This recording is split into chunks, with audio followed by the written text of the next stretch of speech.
السلام علیکم ورحمۃ اللہ وبرکاتہ۔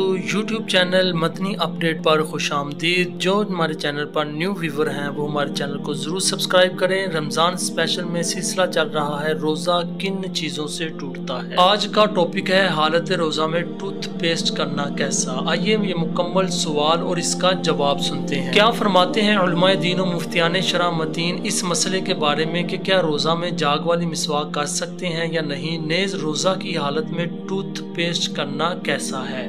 روزہ کی حالت میں ہر قسم کی مسواک کر سکتے ہیں، اس کے کرنے سے روزہ نہیں ٹوٹتا، بلکہ جس طرح عام دنوں میں مسواک کرنا سنت ہے اسی طرح روزہ کی حالت میں بھی سنت ہے۔ البتہ یہ بات یاد رہے کہ اگر روزہ دار ہونا یاد ہو اور چبانے سے ریشے ٹوٹتے ہوں یا ذائقہ محسوس ہو تو چبانے سے بچنا چاہیے۔ نیز روزے کی حالت میں ٹوتھ پیسٹ کرنا اگرچہ ناجائز و حرام نہیں مگر بلا ضرورت صحیحہ مکروہ ضرور ہے، چونکہ ٹوتھ پیسٹ میں زیادہ امکان ہے کہ کوئی جز اندر چلا جائے، اس لیے روزہ کی حالت میں اس سے ضرور احتراز کیا جائے۔